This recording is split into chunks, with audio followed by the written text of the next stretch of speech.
Hey guys, welcome back to my channel. Today I'm here with a video I'm really excited about, which is I'm talking about my top favorite fantasy romances of 2024.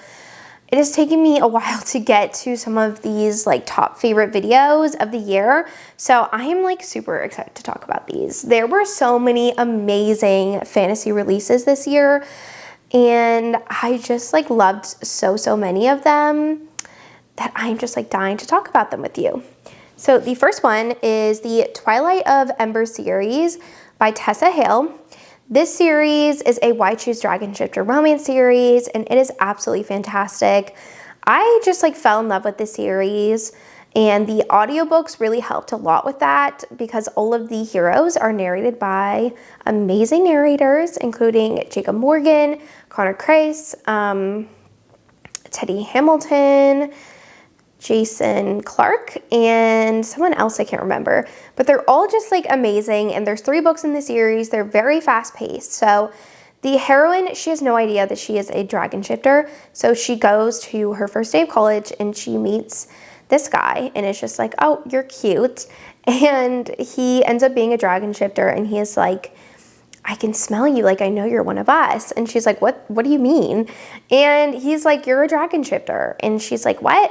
So he has this whole coven of brothers that are all dragon shifters, and those are the other heroes. So this is just a really fun series because her parents were murdered at the beginning of the book, so we don't know what happened there, and there's just lots of mysteries and twists and secrets, and these books are very spicy, and they're a lot of fun, and they're dragon shifters, so there's some monster kink in them, and it is just so good. And these are all alpha heroes, and I just loved all of the different romances with the different heroes. They were just all fantastic, so love this. Then I have Bride by Ali Hazelwood. This was another really amazing paranormal romance / fantasy. So the heroine, she is the daughter of the vampire king, and she's basically being given as a peace offering to the werewolf community. And they kind of do this every couple of years. They'll switch off, a werewolf will go to the vampire empire or whatever, and so she is given, and she is supposed to marry the hero, and she does, and she just thinks he absolutely cannot stand her, but he secretly is completely obsessed with her. She touches this piece of fabric or something, and he snatches it up and carries it around with him and smells it because he is obsessed with her scent. And just things like that, and it's just fantastic. It is so good. I love this one, and it is slow burn, and it is the trope of oh, you're attracted to me, but I have no idea. And it is so good.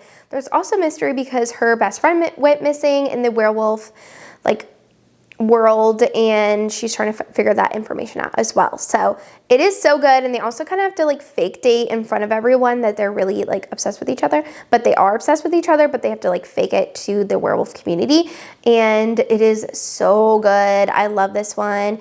And we also get little chapters between the chapters of his POV and what he's thinking, and it is so good. I love this one. Fantastic. I really want Ali Hazelwood to write more paranormal fantasy romances because this was amazing. Then I have the second book. I don't remember what the series is called. The Powerless series by Lauren Roberts. This one picked up right off where Reckless ended, and where Powerless ended, and I love this one. So this is in a fantastical world where there are ordinaries, and ordinaries are people who have no magical power. And that means that they either get banished or they get killed by the kingdom.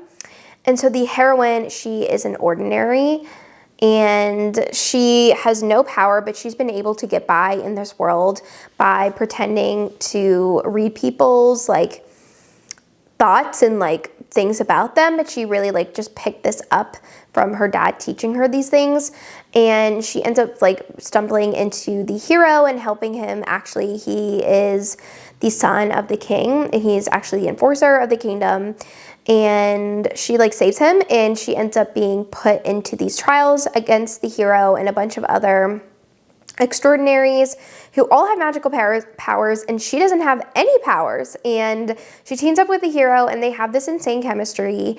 It's so good, and the first book leaves off on a big cliffhanger and we pick up right where that left off, and it is fantastic. I love this one. Super fast paced, a lot of stuff happens, and it was really, really good. I loved how like we didn't have the hero and heroine separated for the whole book. It was like only a short time, because I hate when fantasy romances do that. But this one was fantastic. Loved it so much. Cannot wait for the third book. Then I have one that kind of surprised me, but I loved it so much and I cannot wait for the next book to release, which is Heartless Hunter by Kristen Saccarelli. This is such a unique romance. I love like the fantasy world that this was built. It's so fun. So the heroine, she is a witch, and she is I think it's called the Blood Moth, Crimson Moth. And that is bad because witches are hunted in this world, and she is a really high person in society. It's kind of like if a historical romance society was put into a fantasy world, like that would be this book. So she is just a debutante in society, but she is secretly a witch, and they can figure out who are witches by blood magic, and they know, like, she is suspected to be a witch. The hero thinks that, and so he is going after her to seduce her, to like figure out if she's like cutting herself to get her blood, but she actually uses her period blood. And they basically end up starting to court each other in society, and it is so good because there's so much like chemistry and attraction between them.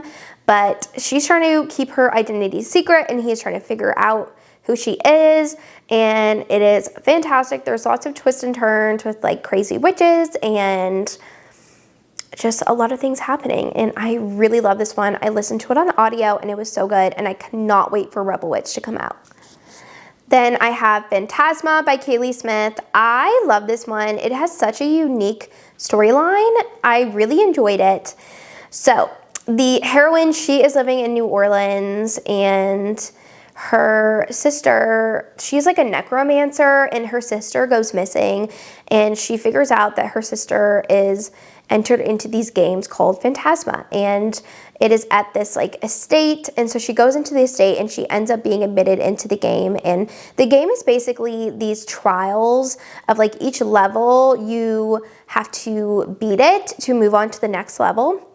And she is trying to find her sister and survive these trials, and she ends up teaming up with this ghost who, you know, like in the Hunger Games when they would have sponsors, it's kind of like that. And that's the hero. He is like a ghost slash a demon, and it is so good. So he ends up like helping her throughout the trials, and they start forming a connection and an attraction for each other. But she could literally die at any moment during these trials, and it is so good. It's so fast paced. You don't know what's gonna happen. And there's like fantasy aspects and just like all of these things happening at once, and it is so good. And I don't want to like give too much away, but it is so fun. I really, really loved it. Highly recommend. Highly recommend. I love this, and I am so excited for the second book. The good thing about this is that it is a standalone, but it's in a series, so you could just read this one and figure out their love story and everything that happens. So I love this one. It is so fun. And then my favorite fantasy romance of 2024 is none other than House of Flame and Shadow by Sarah J. Maas. Like, I love this book so much because we had so much buildup in the first two books. This one just felt like we had gotten finally to the peak of the mountain. Like, we're finally there, and everything was shooting off from that point. Like, we got so much information, everything was fast paced, and like so much stuff was happening that every single word that was written in this book like was important in my eyes. And I loved it so much. It was just fantastic. Like, top read of the year. Like, seriously, it was so good. And I just remember reading this book in 2 days. It is 800 pages. I don't know how I did it. But it's the first time in a long time that I've read a book that I just couldn't stop reading. Like, I couldn't stop reading it. And I just love that when I find that in books, and this one was just absolutely fantastic. So freaking good. Obsessed. Love it so much. Like, almost too much, but so good. All right, well, that was the last book I wanted to talk about in this video. I want to make it a goal in 2025 to read more fantasy romances because I love fantasies, but I just like struggle with like forcing myself to read them, but because I get intimidated by their length or the complexity of the world, but I just want to make it a goal and I really want to get back into them. So 2025 will be my year, I feel it. But let me know what your favorite romance or fantasy romance was of 2024. Mine is definitely House of Flame and Shadow. I just like loved it so much. And I would love to know what your favorite is or if we align on some of the same books. But yeah, thanks so much for watching and I will see you guys in my next video. Bye.